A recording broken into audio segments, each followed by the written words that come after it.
سیدنا عمر بن خطاب رضی اللہ تعالیٰ عنہ کی مجلس لگی ہوئی تھی تو اچانک ایک اجنبی انسان اوپر سے آ کر بیٹھ گیا۔ جیسے ہی وہ شخص آ کر بیٹھا تو دو بچے پکار اٹھے کہ خلیفۃ المسلمین عمر بن خطاب رضی اللہ تعالیٰ عنہ، یہ جو سامنے اجنبی شخص بیٹھا ہے اس نے ہمارے باپ کو قتل کیا۔ سید عمر رضی اللہ تعالیٰ عنہ نے سنا، تمام حاضرین مجلس نے سنا تو حیران رہ گئے۔ آپ رضی اللہ تعالیٰ عنہ نے اس اجنبی انسان سے کہا کہ آپ کے خلاف یہ دو بچے یہ بات کر رہے ہیں کہ آپ نے ان کے والد کو قتل کیا ہے، یہ بتاؤ کہ تم نے واقعی ہی بچوں کے والد کو قتل کیا ہے؟ تو کہنے لگا کہ امیر المؤمنین، میں تجارت کی غرض سے اس کے والد سے ملا تھا، ہماری آپس میں لڑائی جھگڑا ہوا، مجھے بھی غصہ آ گیا، وہ بھی غصے میں ہوا، میرا ارادہ نہیں تھا اس کو مارنے کا، اچانک میرے ہاتھ میں کوئی وزنی چیز آئی، میں نے اس کے سر پر ماری، سر پر لگنے کی وجہ سے وہ آدمی نیچے گرا اور مر گیا، اور میں یہاں سے بھاگ کر چلا گیا۔ امیر المومنین، یہ بچے سچ کہتے ہیں، میں نے ہی ان کے والد کا قتل کیا۔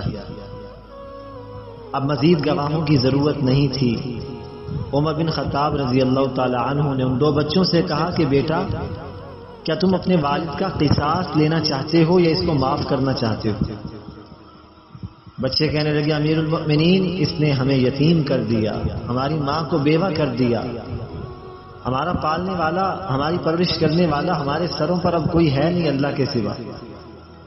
اس نے بھی یار و مددگار ہمیں چھوڑ دیا، ہم اس کو کبھی معاف نہیں کریں گے، ہم تو اب اپنا بدلہ لیں گے اور قصاصاً اس کو قتل کریں گے۔ سیدنا عمر رضی اللہ تعالی عنہ فرمانے لگے، اے اللہ کے بندے، تم نے ان کے والد کو قتل کیا اور شریعت کا حکم یہ ہے کہ قصاص کے بدلے میں قصاص، قتل کے بدلے میں تمہیں قتل ہونا پڑے گا، اور میں اس وقت بحیثیت امیر المؤمنین تمہیں قصاصاً قتل کرنے کا پابند ہوں، اب تم بتاؤ کہ تمہاری کیا رائے ہے؟ اس شخص نے سر جھکایا، تھوڑی دیر سوچا، پھر سر اٹھا کر دھیمی سے لہجے کے اندر بات کرنے لگا، کہنے لگا، امیر المؤمنین، میں صحرا کے اندر رہنے والا، مدینہ سے بہت دور ہوں، میرے 3-4 چھوٹے چھوٹے بچے ہیں، میں اپنی بیوی کو وہاں اکیلا اپنے بچوں کے پاس چھوڑ کے آیا ہوں، امیر المومنین، اگر آپ مجھے یہاں قتل کر دیں گے تو میرے بچوں کو بتانے والا بھی کوئی نہیں،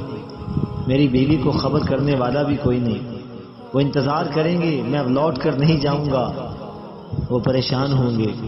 آپ ایسا کریں کہ مجھے مہلت دیں کہ میں آخری مرتبہ اپنے بچوں سے ملاقات کر کے آ جاتا ہوں، میں آپ سے وعدہ کرتا ہوں کہ میں لوٹ کر واپس ضرور آؤں گا۔ سیدنا عمر بن خطاب رضی اللہ فرمانے لگے، تمہارے خلاف مقدمہ قتل کا ہے، اور مجھے یہ یقین نہیں آ رہا کہ تم لوٹ کر واپس آؤ گے، ہو سکتا ہے موت کا خوف غالب آ جائے، یا بچوں کی محبت غالب آ جائے، یا بیوی کی محبت غالب آ جائے، تم لوٹ کر نہ آؤ تو انصاف نہ کر سکوں گا، لہذا میں تمہیں یہاں اس وقت تک نہیں جانے دیتا جب تک کہ پورے مجمع میں سے دیکھو تمہارا کوئی چاہنے والا، تمہارا کوئی جاننے والا اگر تمہاری ضمانت دے دے۔ اس نے بھرے مجمع میں نظر دوڑائی، اسے کوئی انسان بھی اس کا چاہنے والا اور جاننے والا نہ ملا، تو امیر المؤمنین سے کہنے لگا، حضرت میں آپ سے وعدہ کرتا ہوں اور پختہ عزم کرتا ہوں لوٹ کر ضرور آؤں گا، مجھے جانے دیجیے۔ تو امیر المؤمنین نے بھرے مجمع میں کہا، ہے کوئی اس کا ضامن بننے والا، اس کی ضمانت دینے والا کہ یہ واپس ضرور لوٹ کر آئے گا؟ اگر پورے مجمع میں کوئی ضمانت دے دے تو میں امیر المؤمنین اس کو جانے کے لیے اجازت دے دیتا ہوں۔ ایک بار کہا، مجمع میں کوئی بندہ بھی کھڑا نہ ہوا جو اس کا ضامن بنتا۔ دوسری مرتبہ پھر اعلان ہوا، کوئی ہے اس کی ضمانت دینے والا، لیکن مجمع سناٹا چھایا ہوا، کوئی ایک بندہ بھی نہ کھڑا ہوا۔ تیسری مرتبہ جب کہا کوئی ہے اس بندے کی ضمانت دینے والا، تو سیدنا ابو ذر غفاری رضی اللہ تعالیٰ عنہ کھڑے ہو، بڑھاپے کی حالت ہے، کمزور ناتواں جسم ہے، کھڑے ہو کر کہنے لگے، امیر المؤمنین، میں ابو ذر غفاری رضی اللہ تعالیٰ عنہ اس اجنبی انسان کو جانتا تک نہیں، لیکن مجھے یقین ہے لوٹ کر واپس ضرور آئے گا، اسے جانے دیجئے تاکہ آخری مرتبہ اپنے بچوں سے ملاقات کر کے آ جائے۔ عمر بن خطاب رضی اللہ عنہ نے دیکھا تو کہنے لگے ابو ذر آپ ہم میں بڑے بزرگ ہیں، آپ بڑے درجے کے صحابی ہیں، کبار صحابہ میں ہیں اور آپ کی عظمت بہت زیادہ ہے، ہمارے ہاں آپ کا مقام بڑا بلند ہے، آپ یہ فیصلہ نہ لیجئے، آپ اس کو جانتے تک نہیں، موت کا فیصلہ سنایا جا چکا ہے، آپ کیسے اس کی ضمانت دے سکتے ہیں؟ تو ابو ذر کہنے لگے میرا یقین اور ایمان ہے کہ یہ بندہ جھوٹ نہیں بولتا، یہ واپس لوٹ کر ضرور آئے گا، اس وجہ سے میں اس کی ضمانت دے رہا ہوں۔ عمر بن خطاب رضی اللہ عنہ نے اس آدمی سے کہا جاؤ اور 3 دن کی مہلت ہے، 3 دن کے بعد عصر کی نماز کے بعد اگر تم لوٹ کر نہ آئے تو میں تمہارے بدلے میں اس بوڑھے ضمانت دار کی گردن اڑا دوں گا اور اس کا خون بھی تمہارے قیامت کے دن تمہارے سر پر ہوگا۔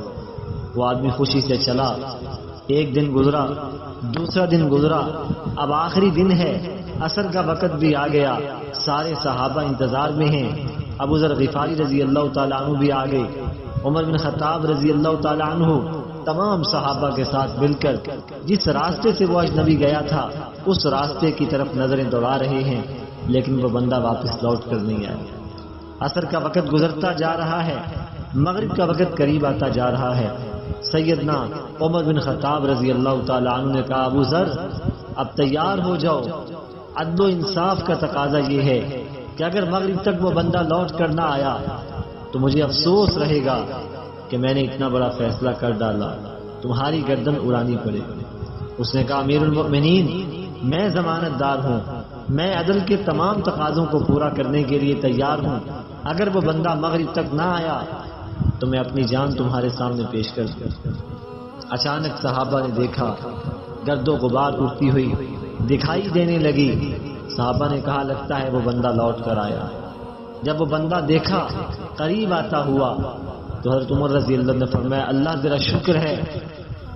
کہ اس بندے نے اپنے وعدہ وفا کر دی، اور بندہ قریب آیا۔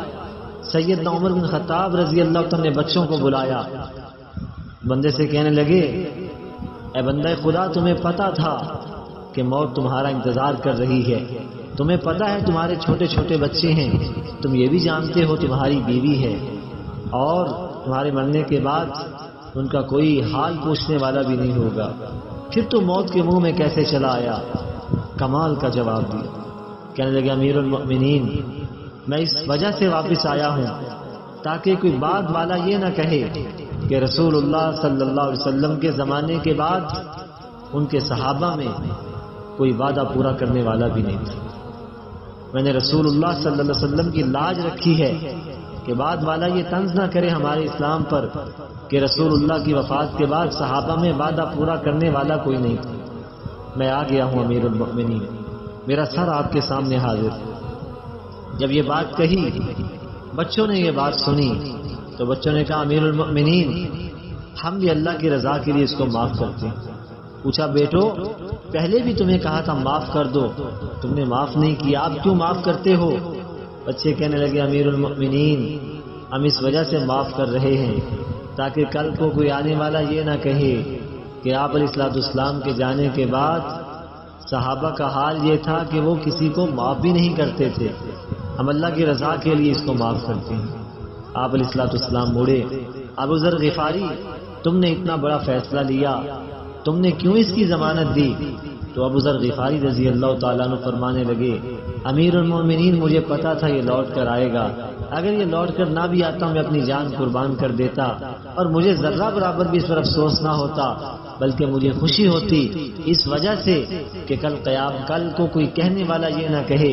کہ رسول اللہ صلی اللہ علیہ وسلم کے جانے کے بعد صحابہ میں کوئی کسی کی ضمانت تک نہیں دیتا تھا، لیکن آج اللہ کا شکر ہے کہ آج کے بعد کوئی یہ نہیں کہہ سکتا کہ صحابہ تو ایک دوسرے کی ضمانت نہیں دیا کرتے تھے۔ تو حضرت عمر بن خطاب رضی اللہ تعالیٰ نے اللہ کا شکر ادا کیا اور اس بندے کو معاف کر دیا اور وہ بندہ لوٹ کر اپنے اہل و عیال کی طرف چلا گیا۔ بات کرنے کا مقصد کیا ہے میرے عزیزوں، نوجوانوں اور بزرگوں؟ بات کرنے کا مقصد یہ ہے کہ ہمیں بھی سب سے پہلے وعدے کو پورا کرنا چاہیے۔ اور اگر کسی کی امانت رکھی ہے امانت میں خیانت نہیں بلکہ پوری کی پوری ضمانت دینی چاہیے. اگر ہماری جو ہے وہ امانت میں خیانت کریں گے قیامت کے دن رسول اللہ ناراض ہوں. اور تیسری بات اگر کوئی ہم سے برا سلوک کرتا ہے کوئی جھگڑا کرتا ہے کوئی وعدہ کرتا ہے اور ہمارے خلاف سازشیں کرتا ہے ہمیں دکھ تکلیف پہنچاتا ہے ہم دکھ تکلیف نہ پہنچائیں بلکہ رسول اللہ کی عادت پر عمل کریں کہ رسول اللہ کی سنت یہ تھی کہ وہ دکھ دینے والوں کو بھی معاف فرما دیتے تھے. اللہ تعالیٰ